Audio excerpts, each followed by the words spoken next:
The story starts with a scene of destruction all over by the mighty red dragon, and facing off against it are the 6 heroes. The dragon told the heroes that a mere human could never defeat him. Then, we see Desir Herrman, our protagonist, explain that the shadow worlds were causing a huge disaster for humanity. These shadow worlds were covering our world in a mysterious black fog, and nobody knew what was inside it. All they knew was that no living thing could survive in that fog. Desir revealed that the only way to save the world was to conquer these shadow worlds before the fog consumed everything. He vowed to slay the dragon, named Boromir Napoleon, and put an end to this nightmare. Boromir tried to use his fiery dragon's breath on the heroes, but Desir disrupted his magic. Boromir attempted another magic attack, but Desir blocked it too. Desir had studied Boromir's magical patterns and sealed every draconian spell. The other heroes then joined the battle. The knight blocked Boromir's attacks, the warrior attacked him, and the paladin followed suit. The mage transferred all the remaining magic from the other heroes into the paladin, who landed a decisive blow on the dragon, bringing it down. Boromir couldn't believe he had been defeated by mere humans, and he died. The heroes were relieved that they had achieved their goal, and Desir believed they could finally escape this nightmarish world. The knight declared that the world was saved, but the warrior felt it was a bit late for clear messaging. The knight thought they should have been sent back to their world by now, but Desir suggested giving it a little more time. The mage agreed with Desir, noting that out of the 150 million people who fought against Boromir, only the 6 of them survived. Desir mentioned that this world had taken a lot from them, including irreplaceable friends and comrades. The priestess proposed that, since they had finally defeated Boromir, they should talk about something uplifting. The mage, however, insisted they couldn't ignore reality and needed to think about the future, especially since 99% of the mages had died. Desir asked them not to argue, as they had just finished saving the world. The priestess praised the knight for his excellent defense against Boromir's attacks, and the knight appreciated her kind words but says that Desir had contributed more to the victory this time, and the others agreed. The mage recognized that Desir was the reason they survived the battle, and was amazed by his ability to seal Boromir's draconian spells with his magical circle. He wondered why Desir wasn't better known despite his incredible strength. Desir explained that he was a commoner, which the mage found unfortunate, as he believed Desir could have received more support if he had been at the Mage Tower. Rael asked everyone what they planned to do once they returned to their world. The warrior shared that he wanted to visit the homes of his friends who had died and return their belongings as a way to remember their honorable sacrifice. The priestess said she would go back to the League of the Western Kingdoms and take care of the families of the victims. She planned to create a memorial and temple to honor the spirits of those who had lost their lives in this world. The mage expressed their concern about preventing the recurrence of another shadow world like this one.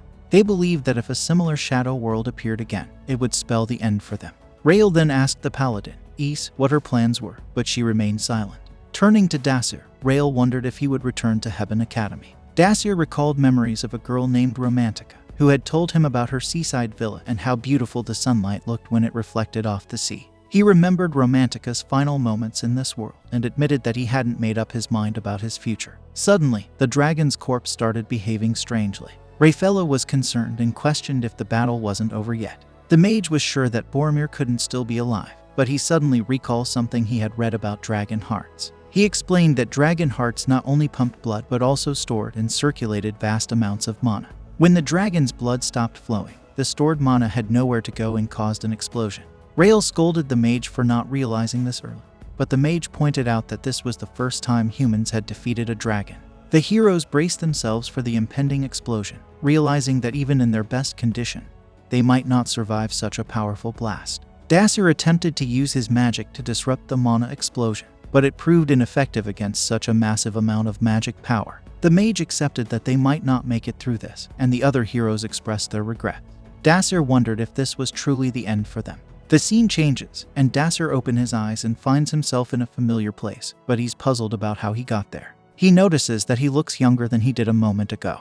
Then, he hears an announcement and becomes curious. A professor steps onto the stage and welcomes all the new students to Hebrion Academy. Some of the girls in the audience find the professor really beautiful, but she quickly hushes their chit-chat. Desir recognizes her as Professor Bridget. She mentions that not everyone who came there will be able to enroll in the academy, and that they will have to take a test. Only the top 600 students will be allowed to enroll, and the test involves clearing a shadow world.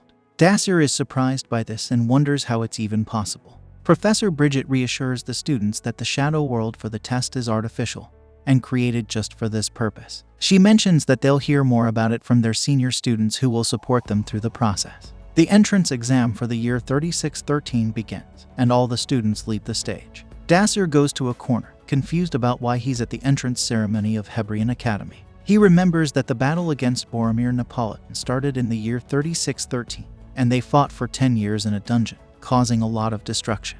He questions if their fight had any meaning and why they had to go through all that hardship. The scene then shifts to Desir in the Academy's garden, and he feels like it's too real to be a dream.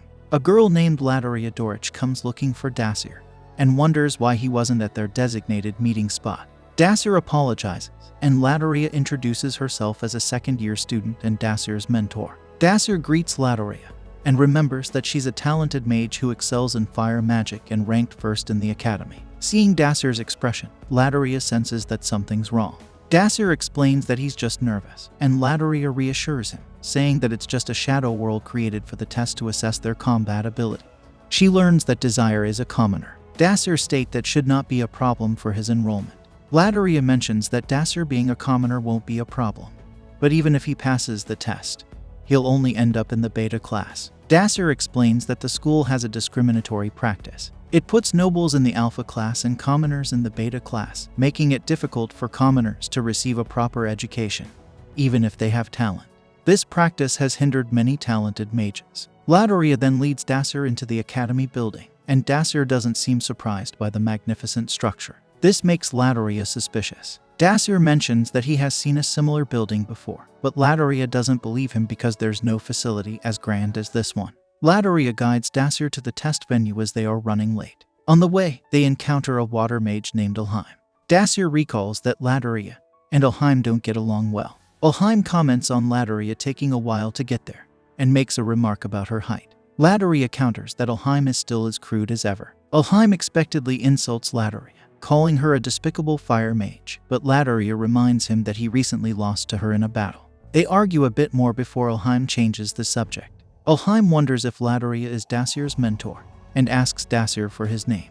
When Desir reveals he's a commoner, Elheim can't believe it and says it's what he expected from Ladaria. He dismisses Desir's chances in the test, saying it won't even be a competition.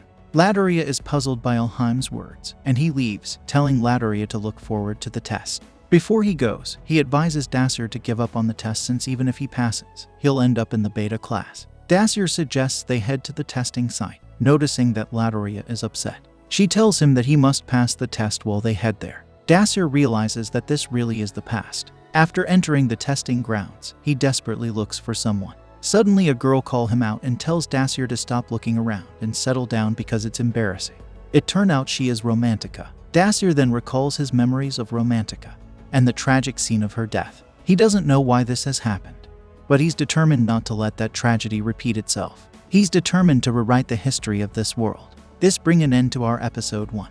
If you enjoyed it, then don't forget to subscribe our channel.